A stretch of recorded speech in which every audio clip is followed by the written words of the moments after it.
Hi, welcome to the Miller Life Kitchen. My name's Beth, and I am doing today a small batch canning session in the Meals in Jars collaboration with Chelsea, our urban homestead. So check out my description box for details on how to win a 16-quart Presto pressure canner.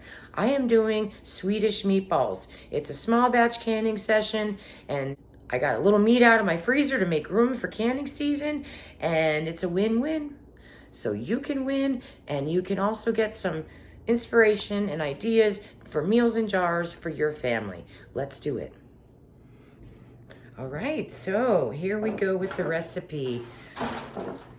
You really don't need a lot of ingredients, and this recipe is actually easy. The time-consuming part of it, though, is just making all the meatballs. What you're going to be doing is, this is about 4 pounds of ground meat. So I have beef and then I have pork. It's about 4 pounds altogether. And the pork is not sausage, it's actually ground pork. Just thought I'd point that out.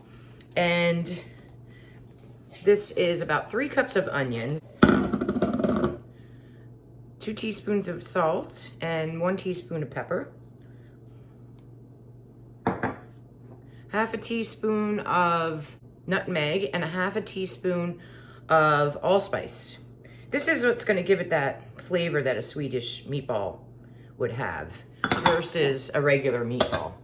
I do have a meatball recipe that I made with venison and ground beef, and I have a few recipes also if you're looking to make meatballs that aren't Swedish meatballs.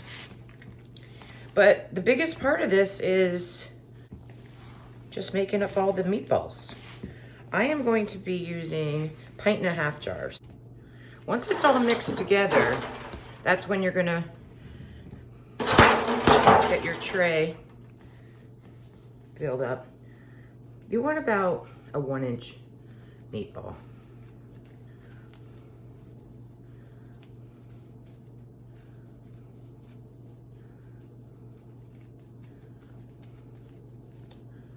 I'm gonna get this tray done and now I'll be back.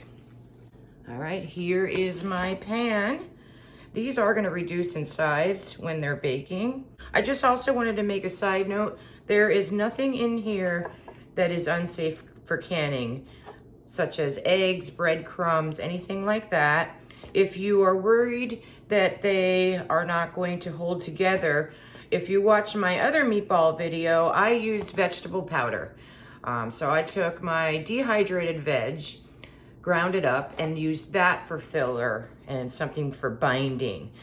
You could use mushroom powder, any kind of powder. I wouldn't use anything that has too much flavor that will change the flavor of the meatball.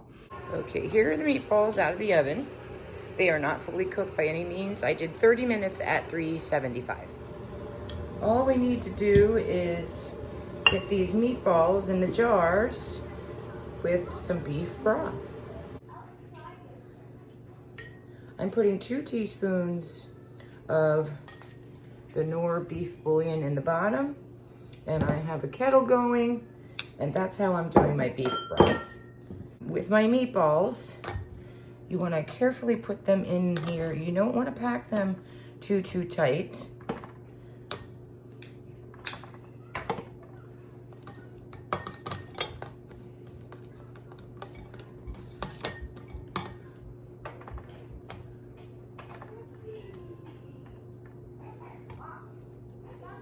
I'd rather have less meatballs and a little more of the broth than have them all smushed. So I just kind of lightly put them in here. So debubbling will be a little bit more delicate to do. So I'm going to just kind of push these a little to fit them a little better, but you don't want to press on them or break them apart is basically what you're trying not to do. And my grandkids are here. My daughter had some surgery, so she's here too, but I'm helping her out. She can't lift babies. Okay, we're gonna be going to 1-inch headspace.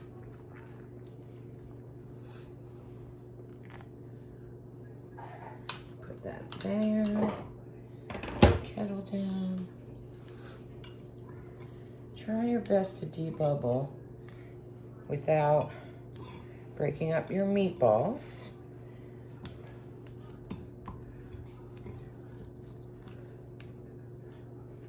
And this could just use a little splash more.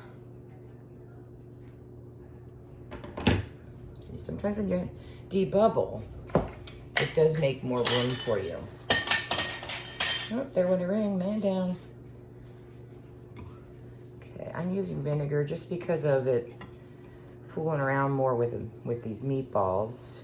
I'm gonna make sure there isn't anything on this ring because meatballs do release fat.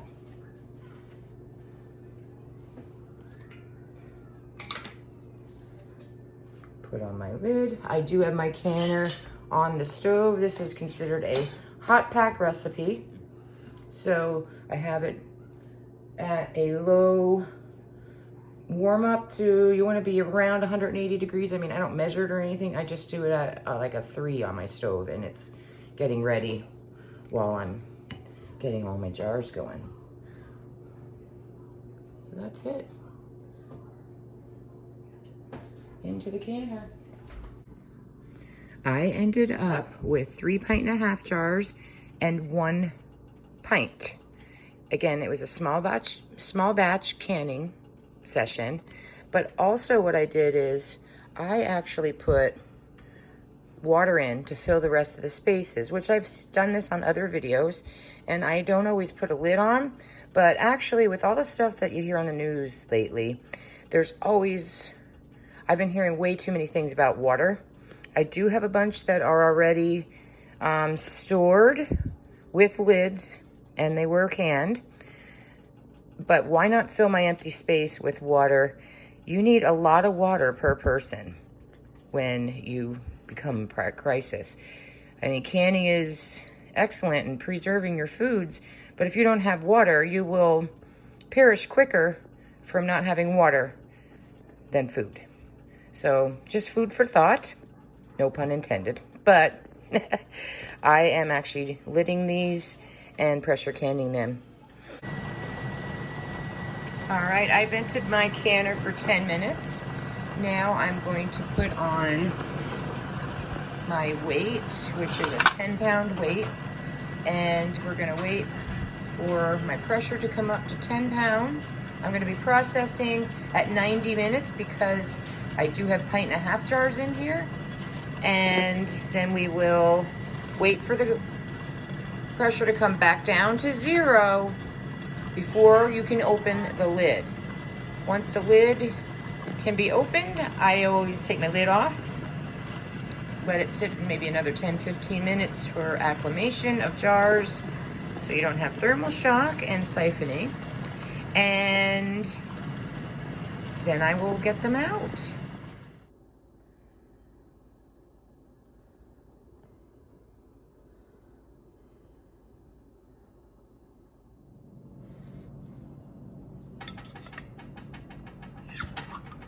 Nice seal. Right, let's check out the meatballs. As you can see, it held up wonderfully. Really good. Okay, so I'm gonna dump the juice in here, the meatballs. This was my pint. Start warming it up, and we're gonna just add some cream and sour cream. That's it. I'm not even going to measure. I'm just going to drop some in. This is heavy cream. Drop in some cream and some sour cream. That's it.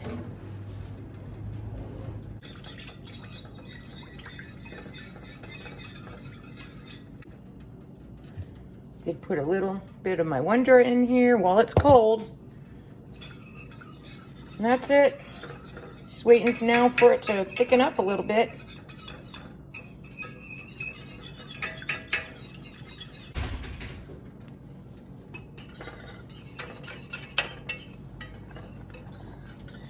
And see how it's thickening up?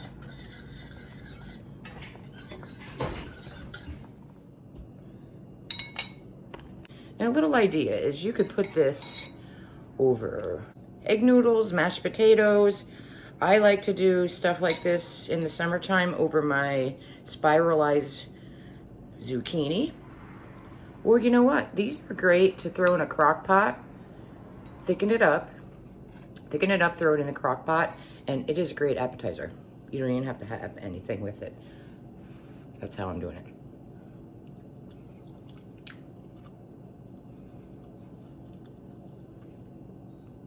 Very flavorful, really good.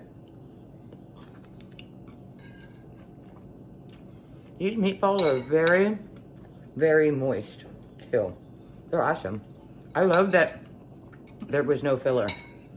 It actually makes them taste really, really good, as well as they held together through the canning process. But they taste like they're freshly made.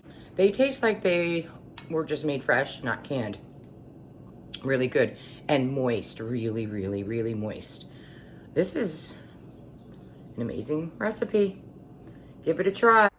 So don't forget to like and comment, and I'll see you next time at the Miller Life Kitchen. Bye.